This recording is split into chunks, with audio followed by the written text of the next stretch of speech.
Olá a todos vocês. Bom, gente, eu venho fazer mais um vídeo, como sempre um pouco mais rápido, e volto. Esse vídeo que eu vou fazer, como outros que eu venho fazendo, é para que cada um tire suas devidas conclusões, tá certo?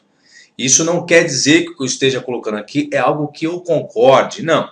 Simplesmente estou colocando alguns conteúdos que eu obtive de informação, e aí cada um é um ser pensante, cada um de vocês, dos senhores, pode tirar suas devidas conclusões concernente ao conteúdo que será exposto. O que eu vou estar colocando é algumas informações que eu obtive do Concílio de Nicéia e eu queria colocar para vocês algumas informações que as pessoas têm alguns pontos de vista aí diferentes e divergentes e cada um pode tirar suas devidas conclusões, ok? Bom, a maioria dos escritores cristãos da atualidade suprimiu a verdade sobre o desenvolvimento do cristianismo e ocultaram os esforços de Constantino para obter o caráter vergonhoso, para conter, de Constantino para conter o caráter vergonhoso dos presbíteros, que agora são chamados pais da igreja. Tá aqui as bibliografias, tá? Que depois os senhores podem consultá-las. Eles foram enlouquecidos, disse ele, Constantino. Tá aqui a bibliografia. Vamos para a parte de baixo aqui. Depois você volta o vídeo aí e vê as bibliografias que foram utilizadas, tá? Registros antigos revelam a verdadeira natureza dos presbíteros, que antigamente chamavam-se presbítero, Alexandria, vários, né? Depois foram chamados de pais da igreja. E a pouca consideração em que foram realizados os concílios foi sutilmente reprimida por modernos historiadores da igreja. Vamos subir. Na realidade, eles foram os companheiros mais rústicos, ensinando estranhos paradoxos. Eles declararam abertamente que ninguém estava apto a ouvir seus discursos, pois eram ignorantes. Eles nunca apareciam nos círculos dos mais sábios, mas se infiltravam entre os ignorantes em cultos, divulgando nas praças, feiras e mercados. Grupos de presbíteros tinham criado muitos deuses e muitos senhores, conforme 1 Coríntios 8,5. E numerosas seitas religiosas existiam, cada um com diferentes doutrinas, segundo Gálatas 1,6, se vê isso escrito lá, registrado. Grupos de presbíteros entraram em confronto sobre os atributos de seus vários deuses e criaram vários altares para competir com outros grupos. O que dá a entender? Que esses presbíteros que estavam em outras localidades ainda não difundiam apenas uma única religião. É esse o conteúdo que dá a entender, que eles dividiam várias religiões. E aí cada um tira o seu devido conceito. Tá isso no quarto século. Do ponto de vista de Constantino, havia várias facções, ou seitas, né, como alguns queiram chamar. E ele começou a desenvolver uma religião abrangente durante um período de confusão. Em uma época de ignorância crassa, em 9/10 dos povos da Europa eram analfabetos. Isso foi apenas um dos problemas de Constantino, com o problema cultural da nação toda. Simplesmente não havia nenhuma religião cristã no tempo de Constantino. Existiam cristãos, né, que foram denominados lá em Alexandria. Mas, Alexandria? Ou esqueci até... Antioquia, desculpe, Antioquia, não Alexandria, Antioquia. E a igreja reconhece que o conto de sua conversão e batismo é inteiramente lendário. Então alguns acham que é totalmente uma lenda. Está aí as bibliografias que eu estou colocando. Constantino nunca adquiriu um conhecimento teológico sólido e dependia fortemente de seus assessores em questões religiosas. Ele não tinha um conhecimento teológico e dependia apenas dos seus assessores. De acordo com Eusébio, que é o pai da igreja de 260 d.C., Constantino observou que entre os presbíteros havia facções, brigas, e era necessário estabelecer um estado mais religioso. Mas ele não conseguia trazer um acordo entre as facções. Seus conselheiros avisaram que as religiões dos presbíteros tinham que ser destituídas com fundamentos e que precisava estabelecer uma de forma oficial.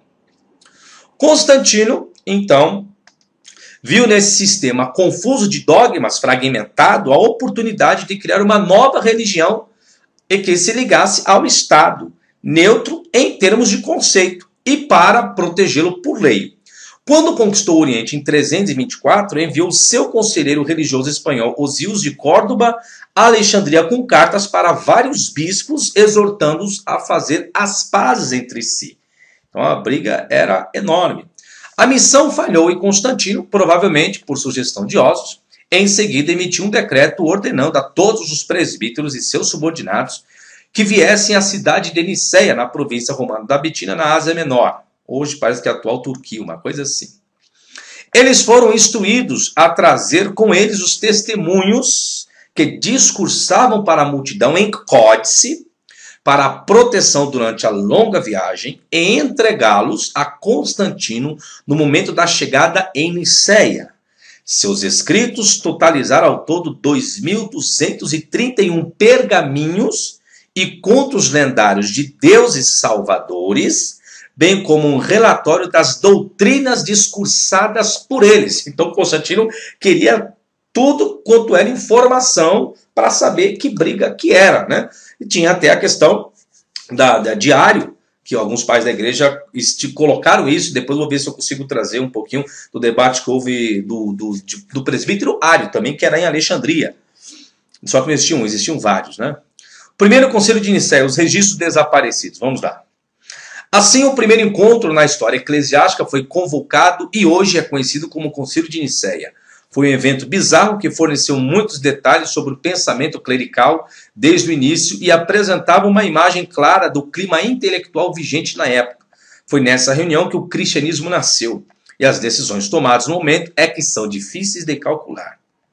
Cerca de 4 anos antes de presidir o conselho, Constantino havia sido iniciado na ordem religiosa do Sol Invictus, um dos 2 cultos de prosperidade que consideravam o Sol como o único Deus supremo, na época de Constantino, e o outro foi o mitraísmo. Por causa de sua adoração ao Sol, ele instruiu Eusébio a convocar a primeira das 3 sessões no solstício de verão, em 21 de junho de 325, onde o dia parece que se prolongava, né? Ainda mais no verão. Está aqui a bibliografia da informação que foi obtida. De acordo com os registros, Eusébio ocupou a primeira cadeira à direita do imperador e proferiu o discurso inaugural em nome do imperador. Não houve presbíteros britânicos no conselho, mas muitos delegados gregos e também 70 bispos do Oriente. Outros representaram a África, outros a Ásia e pequenos números vieram de outras áreas. Foi nessa assembleia com tantas ramificações representadas que um total de 318 bispos, sacerdotes, diáconos, subdiáconos e exorcistas se reuniram para debater e decidir sobre um sistema de crença unificado, que englobava apenas um Deus. Apenas um Deus. Essa era a discussão. Fosse geral para toda a nação. Por esta altura, uma enorme variedade de textos discutíveis, tá? E a bibliografia, circulava entre os presbíteros e eles apoiavam uma grande variedade de deuses e deusas orientais e ocidentais, como Júpiter, Baal, Thor, Apolo, Ares, Taurus, Minerva, Mitra, Teos, Ate, Indra, Hermes, Tamuz, Iau, Saturno, Máximo e etc. Uma porrada de deuses aí que estavam tentando escolher qual seria o melhor. A intenção de Constantino em Nicéia foi a criação de um Deus totalmente novo para o seu império, que uniria todas as religiões sob uma divindade. Os presbíteros foram convidados para debater e decidir quem seria o novo Deus. Os delegados discutiram entre si, expressando motivos pessoais para a inclusão de determinados escritos que promovessem os traços mais delicados de sua própria divindade especial. Então, cada um escolheu o seu. Ao longo da reunião, deixa eu subir um pouco. Ao longo da reunião, alguns uivavam e o debate se tornava mais acalorado. E os nomes dos 53 deuses foram apresentados para discussão. Vamos subir aqui. Constantino era o espírito dominante em Nicéia. E ele finalmente decidiu por um novo deus para eles. Ele determinou que o nome do grande deus druida, Esos, com H, não com J, Jesus, que o J vem posteriormente, deveria ser juntado com o deus oriental Krishna. Aí alguns acreditam que Krishna, que em sânscrito é Cristo, mas nem todos concordam com isso. Então está aqui para cada um dos senhores tirar as devidas conclusões, tá? E assim, Esos Krishna, ou Jesus Krishna, seria o nome oficial do novo deus romano. A votação foi realizada e ambas as divindades se tornaram um deus. Um novo deus foi proclamado e oficialmente ratificado por Constantino. Vamos falar um pouquinho dos evangelhos.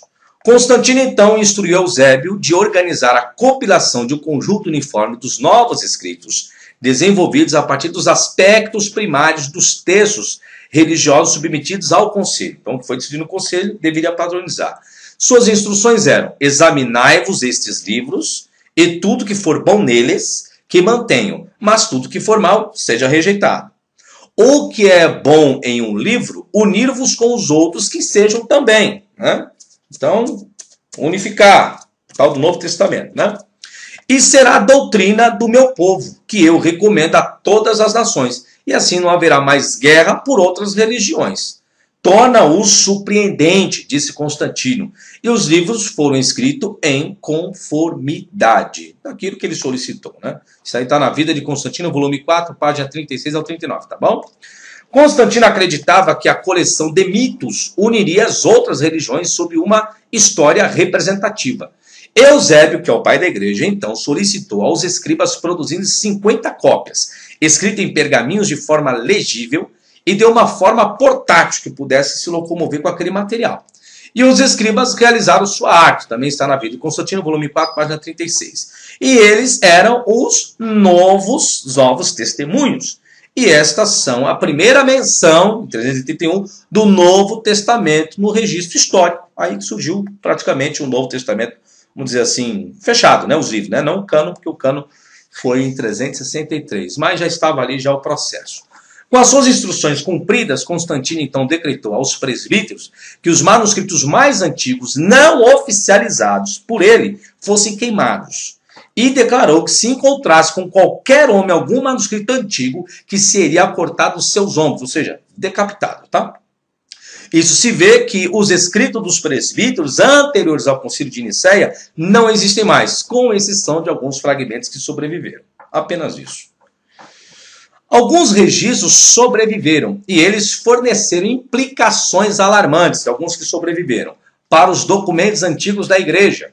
Dizem que o Concílio de Nicéia terminou em meados de novembro de 326, enquanto outros alegam que a luta para estabelecer um Deus era tão forte que se estendeu para 4 anos e 7 meses, desde o seu início em julho de 325. Vamos continuar. Registros históricos revelam que houve um alto interesse em criar o cristianismo. Algumas bibliografias trazem isso, né? Mas aí cada um tira suas devidas conclusões. No entanto, não foi chamado cristianismo até o século XV, é o que alguns acreditam, está aqui a bibliografia. Ao longo dos séculos seguintes, novos testemunhos de Constantino foram interpolados e adicionados em outros escritos. A Enciclopédia Católica que traz esse registro aqui. Católica ainda, né? Deveria defender, né? Não colocar, mas sei lá, né? Por exemplo, em 397, João Crisóstomo, conhecido como Boca de Ouro, reestruturou os escritos de Apolônio de Tiana, um sábio do primeiro século, e o inseriu como parte do Novo Testamento. O nome latinizado de Apolônio é Paulus, e hoje a igreja chama os escritos das epístolas de Apolônio de as epístolas de Paulo. Apolônio teve um companheiro de nome Damis, um escriba assírio, que é o Demas do Novo Testamento, 2 Timóteo 4,10. Está aqui a bibliografia de quem trouxe essa informação, e cada um julgue da forma que achar melhor. A igreja admite que as epístolas de Paulo sejam falsificações, dizendo: mesmo as epístolas genuínas foram interpoladas para dar peso às opiniões pessoais de seus autores. Enciclopédia Católica, volume 7, página 645. Da mesma forma, Jerônimo declarou que os Atos dos Apóstolos, o 5º livro do Novo Testamento, também foi falsamente escrito. Está aqui a bibliografia da carta de Jerônimo, tá? E a carta dos pais, está aqui o volume e a página. Bom, senhores, está esse vídeo aqui que eu fiz, eu prometi que traria um conteúdo sobre a carta, sobre o que aconteceu no Concílio de Nicéia. O conteúdo aqui, cada um julgue as informações. Está aqui para cada um também pesquisar. se o conteúdo aqui exposto confere ou não, ou se outras pessoas têm outros argumentos, né, outros fundamentos que possa ser contra esse conteúdo. Então está aqui para os senhores pensarem. Então, vocês podem ver que eu estou fazendo vídeos para os senhores pensarem. Não estou afirmando nada aqui. Mas eu estou colocando o que existe hoje no mundo, que talvez vocês nunca ouviram. Então, peguem os fundamentos aqui utilizados e vejam se há realmente a veracidade disso. Mas professor, há veracidade ou não? Gente, eu não quero induzir ninguém àquilo que eu acredito ser, né? Porque eu não tenho a verdade absoluta, tá certo? Então eu quero expor conteúdos para vocês pensarem e vocês também questionarem e buscarem aquilo que vocês acham ser correto. Não quer dizer que isso tudo que está aqui seja correto para mim, mas eu quero colocar um conteúdo para fazer vocês pensarem e pesquisarem e tirarem as vossas próprias conclusões, tá certo? Muito obrigado, até a próxima e tchau, tchau.